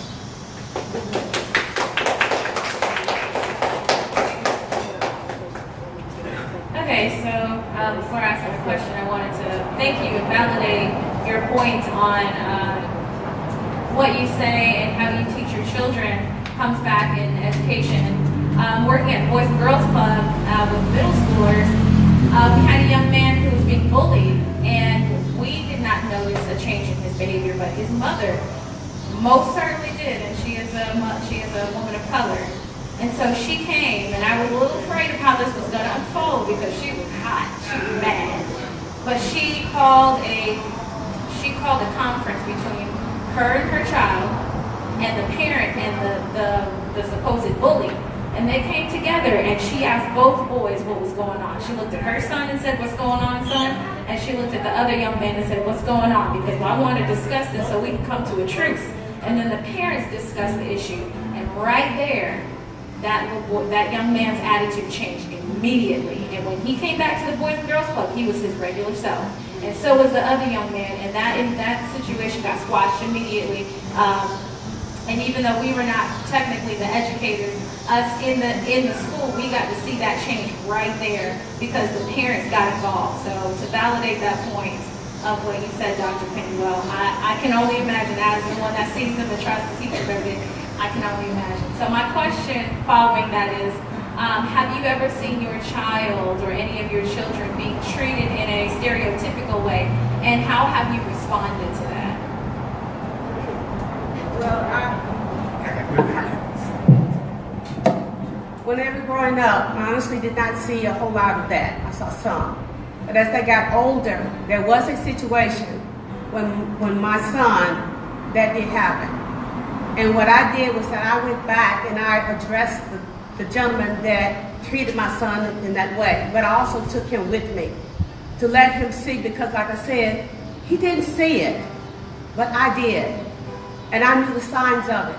So I went back to the gentleman and we talked about it. And the guy that was there, which was not of color, did not know that he had honestly changed his demeanor when he saw us. His language was different. The way he carried himself was different. He thought that he thought maybe that's the way he should act because he saw a black young man. But I had to go back to him and explain to him it was not acceptable to me. It was offensive to my son. So that's how I handled that situation. But then growing up, it wasn't a whole lot of that. But what stood out when you said that was that particular situation when he was an older gentleman. Maybe I was grown, weren't you, at the time when that happened. And that's how I handled that. Because the person that was doing that honestly did not see he was doing anything wrong. But his whole, like I said, his demeanor just changed because he saw a black man. And he figured he had to act a certain way. So, and CJ evidently thought, hey, that's the way he's supposed to talk to me. So I had to bring them both together, explain to both of them the behavior was not acceptable. That's how I handled that particular situation. I know I've had, with my son, it's a little different. It's not so much on the sense of him being black. It's his mannerism that he had to deal with. And I think, I don't know if he deals with it as much, but he's more confident about himself than ever. The biggest thing he had to deal with was his mannerisms. People thought he was going to be gay or is gay, right? So he would have to deal with that on a heavy level. He would always run in the house like, the boy down the street just called me gay, Daddy. I'm so glad he knew to come to me because I would tell him, look, if you got any issues with the kids that mess with y'all, before you slap them, come talk to me, okay? You know what I'm saying? Just come talk to me, please. But it was this one particular situation, one of the little boys told my son, my mama said I can't play with you. I'm like, why? Well, because you act too gay, you act too much like a girl. And he came in with tears in his eyes saying, Dad, he said I can't play with him because it's blah, blah, blah. I said, who? He said, such from across the street. I said, okay, well, let's go ahead and handle this, right? So I went over there to the house. She was out there getting out of her car. And I stopped her. I said, excuse me, ma'am. I said, did you tell your son that he can't play with my son because he acts too much like a girl? I said, why did you do that? She said, well, I'm just trying to raise my son so he knows how he's supposed to act. I said, do you not know that you just implanted and imprinted in your son that anybody that acts in a feminine manner, he's to be around? And then also you've actually given him a license to be hateful towards people who are actually in the LGBT community. You've just taught your son how to hate. You know what? I never thought about that, Mr. Carter. I'm sorry. And that boy comes and knocks on my door. Can say, Keanu, come out and play. Now he's there. But it's that idea like, the kid doesn't know that the parents teaching them wrong. And then to even speak on that, I can kind of understand that. Now, I don't know how the demeanor was or how they came to you, but I know that being around some white people, man, they think they got to come to you like they done listened to like 5 years of hip hop. You ain't got to do that with me. That was it. Lady walk up to, yo, son, no. You know what I'm saying? They come to trying to dap my hand like we dap. No, I have a job handshake. We can do that. It's all right. We can act like that. So it's really interesting that the ideal, you can tell those individuals who rarely are around people of a different culture because of how they think they got to present themselves too. No, be white. It's all right. I love you because you're white. You know what I'm saying? I'm black. Love me because I'm black. Now let's sit down and have a conversation about football, please. You know what I'm saying? Or something. So, but with my kids, in the sense of that, the stereotypical thing is boys who act like this and talk like this and do like that, they're gay. And I can't hang around people who do this and act like this and talk like this. And the reason why it strikes a chord with me so bad, I was bullied as a kid. My brother was bullied and he was called gay and faggot and all that other stuff and everything like that in the book and all that crazy stuff. And because of that, my brother almost committed suicide. Almost killed himself. Because of that foolishness right there. So be mindful of how you approach, because it might not be to that trigger, just you just treating people in the sense of like that. You coming to me thinking you gotta act black. It's irking. But it's just no different than black people going to the white people thinking they gotta act white. You know what I'm saying? Just be you. Be who you are. There's a certain thing as business mannerisms in the way we talk. Now, once we outside of business, be yourself, man. If you slouch and dig up your nose, do it. That's your business. There's nothing wrong with it. Just don't shake my hand.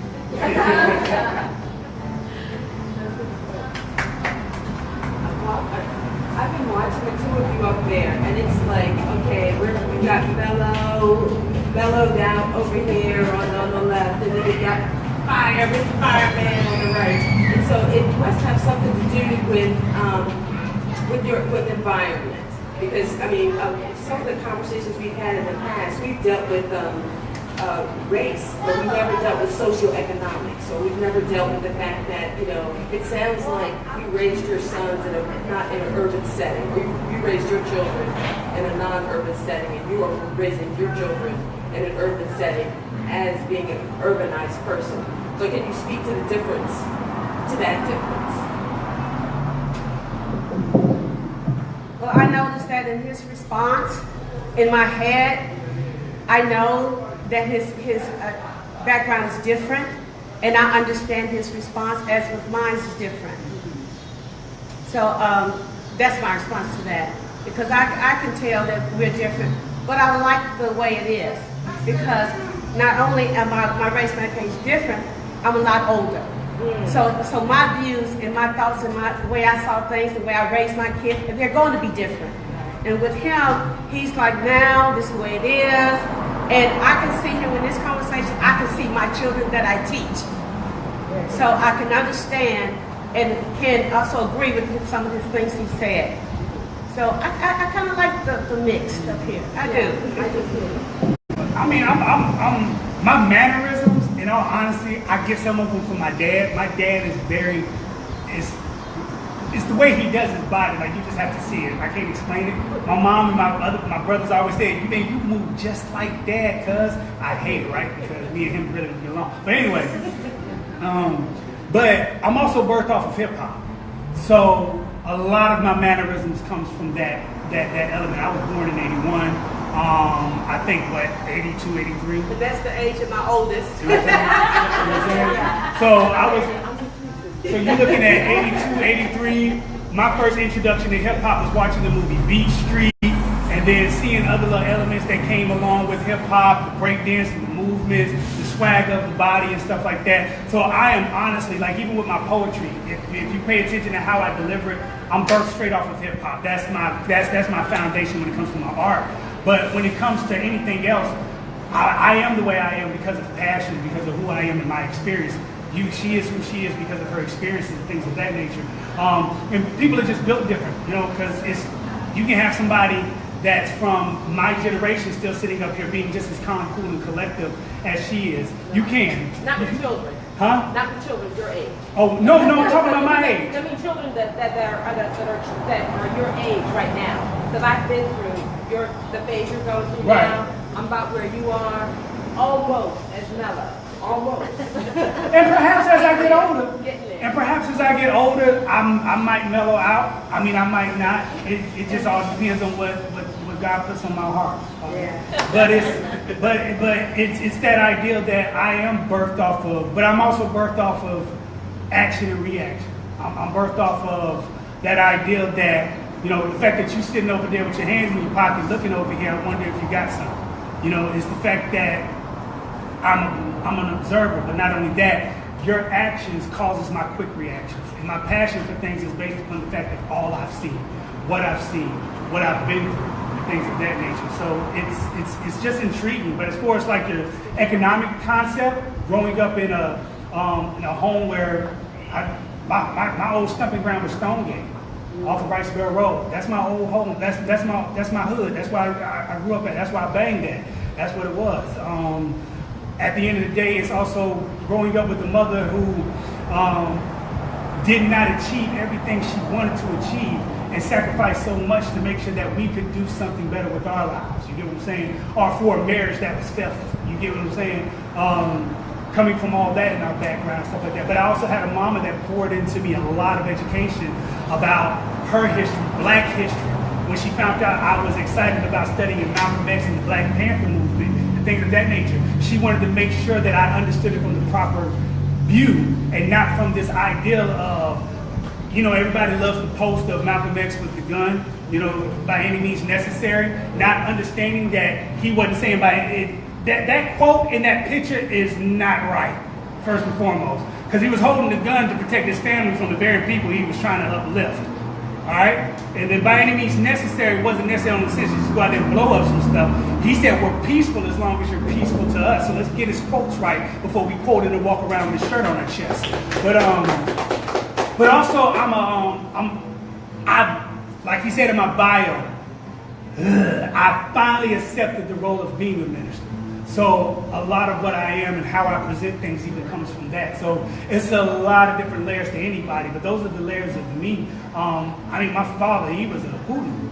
You know, he's a hoodlum, and he did things that he has a vice spirit. I got a vice spirit. Like, could you see me on alcohol? I don't drink because I'll be all. I mean, I promise you, just lock me up, put me in a padded room, and it's over. So, but I get your question though. I do get it. I'm just cut from a different cloth. It's just a totally different cloth that I'm cut from. And yeah, and we balance it. That Cool, Calm, and Collective is great though, because it balances out the equation. Could you imagine two of us sitting up here really calm or really hyped? It's like, good grief, somebody turned down. For what? Well, there's a third question.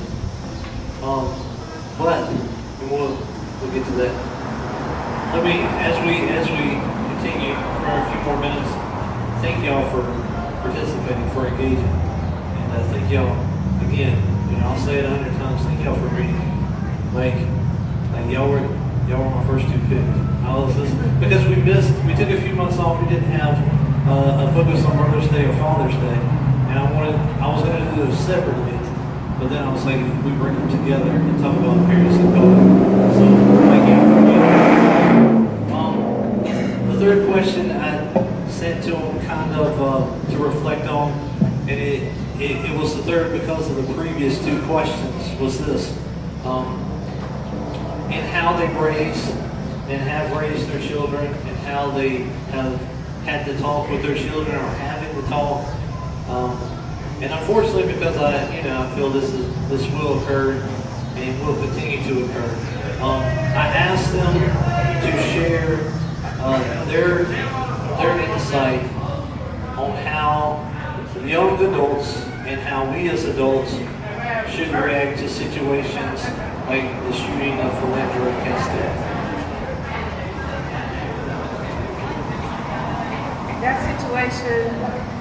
It was a terrible situation. All I could think about, what if that was my son? All I could, when I read that and watched the video, I said to myself, Lord, what if that was my son? My first thought would be, I want justice for my son.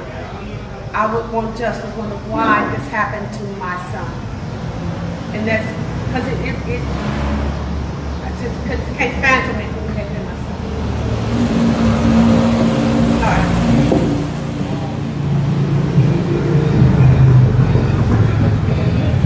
That video was hard to watch. I mean, it was. Who saw that video? Raise your hand. Now, who saw the video where, not the one that was on Facebook, in the car, who saw it where they had the police cam plus the, if you haven't seen it, you need, I'm not going to say you need to see it, but Lord knows, I'm going to give the politically correct answer, okay? We'll give you a politically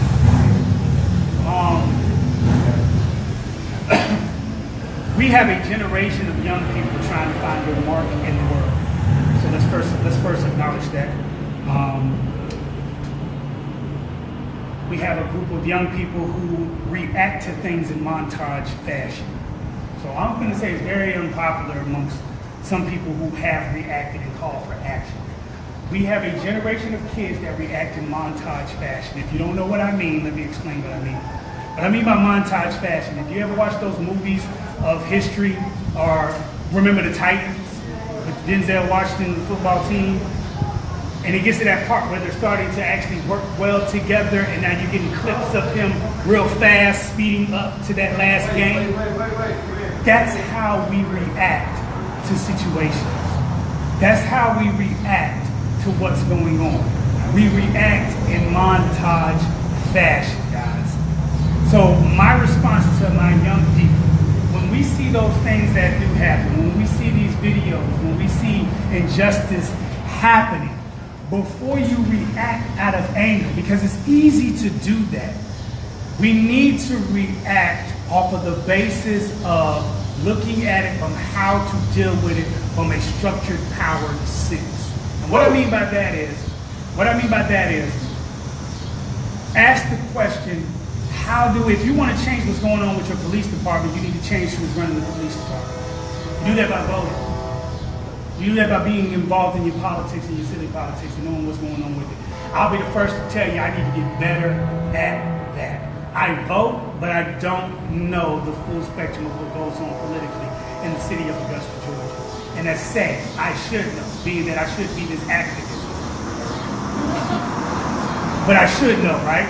But the reality is this, you ask the majority of your individuals who claim to be artistic activists, or claim to be young activists, and you ask them, well, who are the political figures in your city? There's a big question mark probably hovering above their head. We're reacting off of hatred and not off of education and proper knowledge.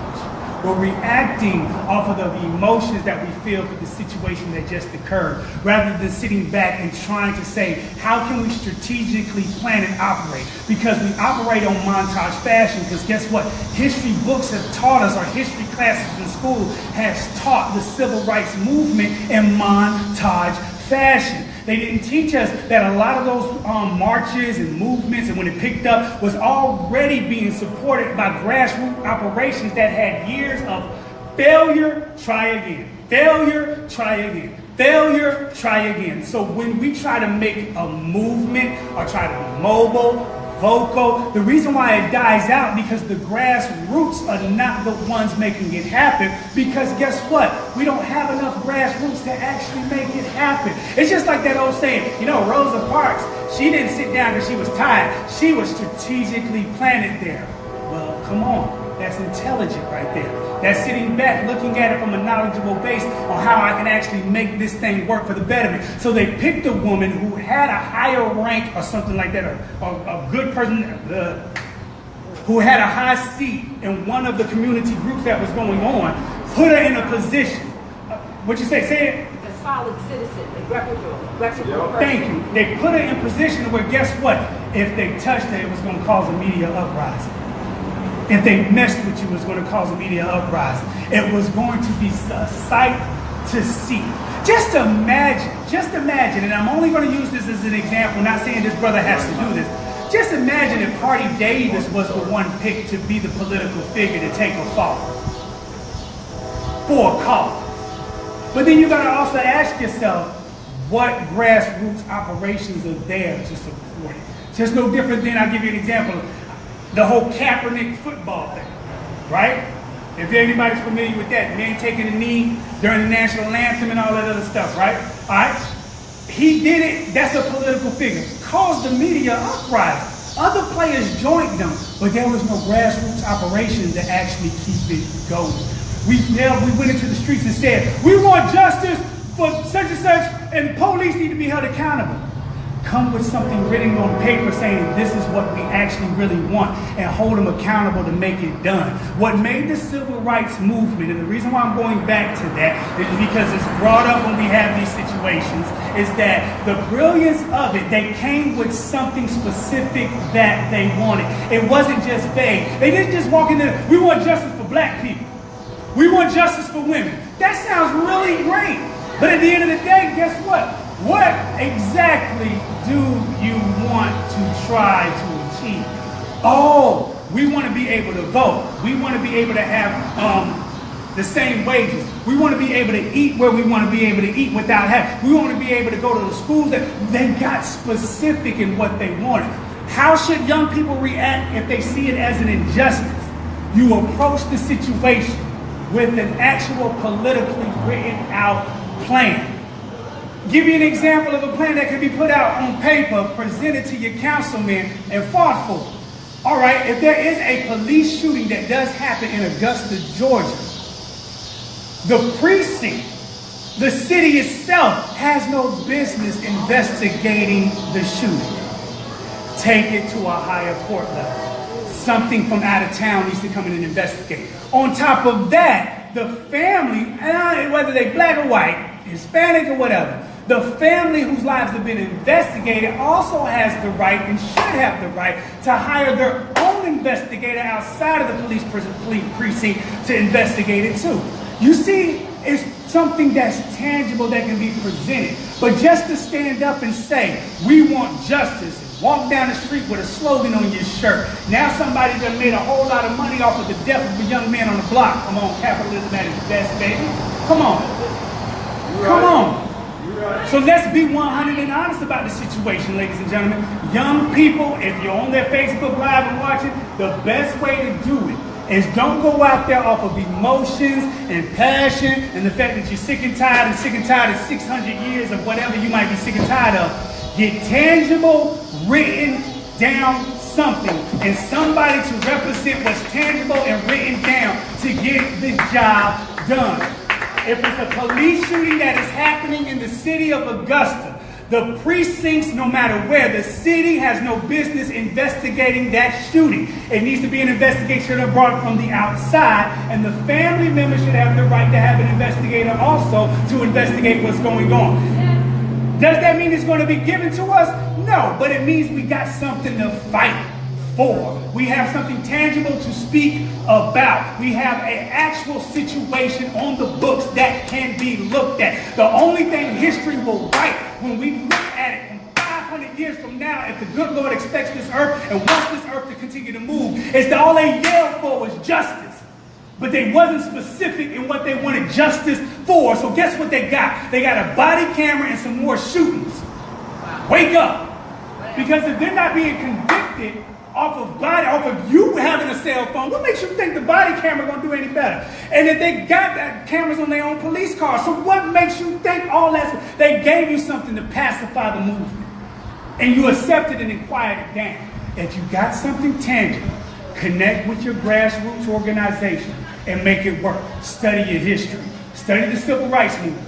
They had something tangible. Everybody likes to talk about, I'm on my rant. Everybody likes to talk about the Black Panther Party for self-defense and stuff like that, and how they was out there with the guns and looking like this and doing that and mobilizing like this. Do you not know the reason why they grew? Because they said, Huey P. Newton said this, we can't build up no real crazy dissertation and nothing like that, because the brother on the block is going to be like, look, man, I ain't got time to read all this. I got to go to work.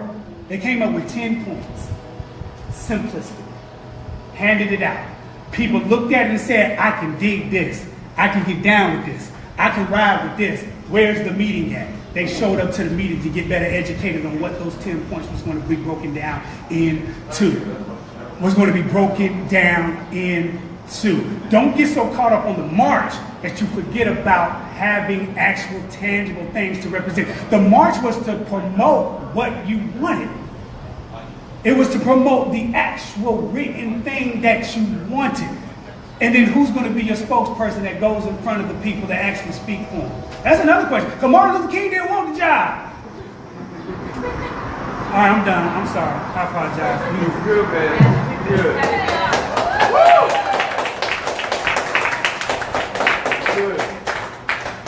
We're going to let y'all take a break. Actually, we're going to bring it to a close. Please give our two guests a big round of applause.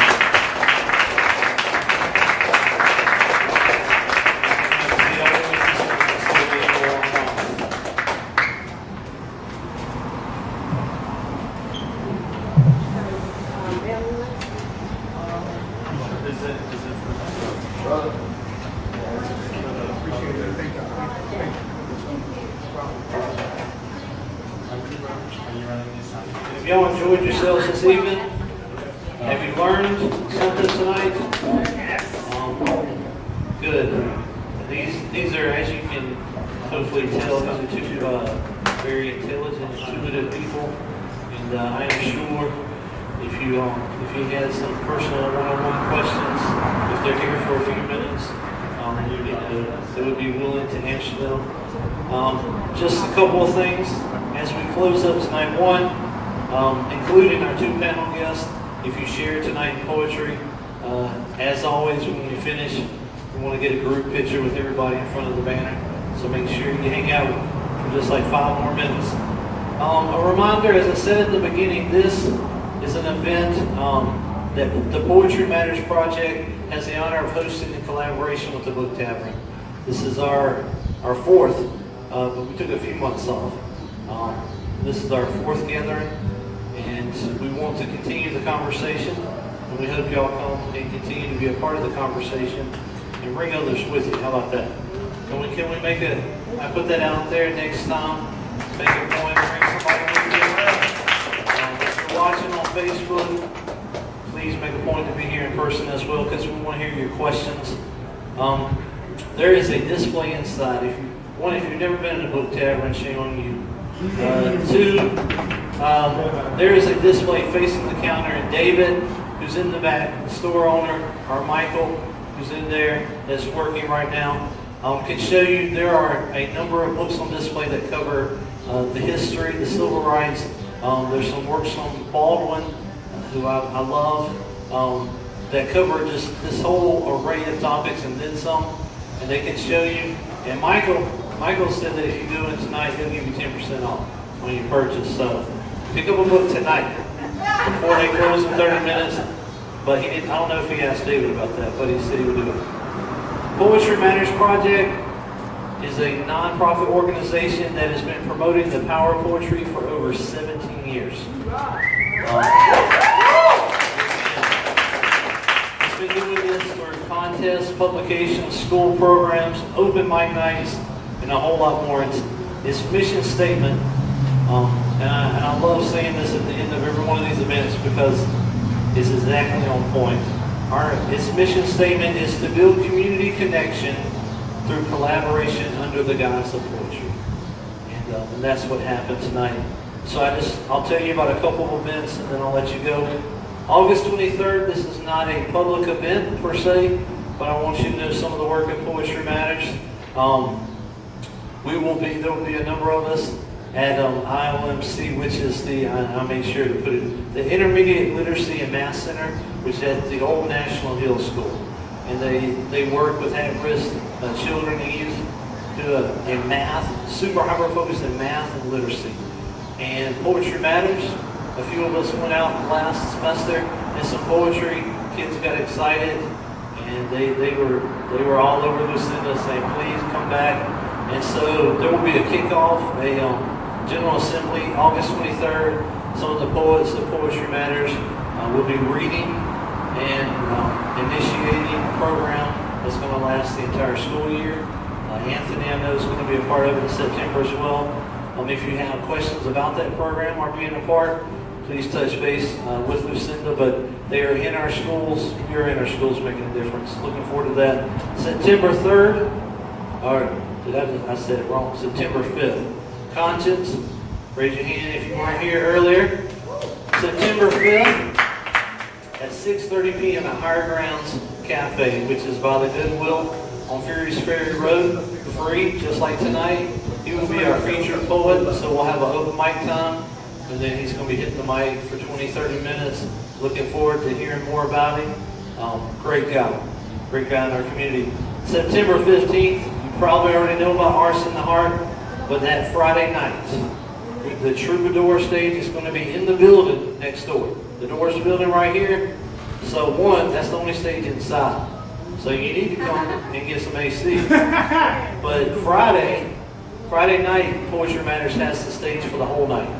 So there's going to be an open mic segment. There's also going to be some featured poets. Again, if you have the badge to get into Arts in the Heart, then you just walk in the door and come hang out with us. Would love for you to be a part. And this I'm telling you, September's kicking. The following Saturday, and you got the poster back there. The following Saturday at the Augusta University Somerville campus, the Barry Fleming Book Festival is going on all day. Poetry Matters is not only sponsoring the event, from Lucinda to a number of us as poets are engaged in panels, emerging writers, performing. We're going to be all over the place that day. But see the flyer so that you can get the Facebook page, our address off of this before you leave. And come hang out with us over at AU at the Somerville campus. David, any book tavern events you want to share? Anything besides come by a book? Yeah. So during Arts in the Heart, we also have Authors Alley. There'll be local and regional authors here in the lobby of our building and kind of pouring out on the sidewalk. That goes on all weekend of Arts in the Heart. We'll also have Artzilla here, live painting during Arts in the Heart. And September 1st, we are kicking off a new book on the box show called There Ain't No Daylight. It's a retrospective of Vietnam War literature. So that was inspired by Tom Hubbard, whose journals are on display right now at the Augusta Main Branch Public Library. I can tell you what goes about it. Just go. But yeah, go to Facebook, look at our events. It's all there, I think. Kim could tell you if he was here. I don't know. I just let them do their thing. So again, thank you for being here. If you shared, real quick, we'd like to get a group photo. Bring somebody next time. Also, go find this event on the Book Tavern page and share the video from tonight. We recorded all of this, so please share it. Yes, sir. What's our next? October. October. So, sign up. Put your email down on the Poetry Matters email list, because then you will be the first to know about all of our events. Everything Poetry Matters, because there's a lot more we couldn't even cover tonight. Thank you. Please give our panel guests one more big round.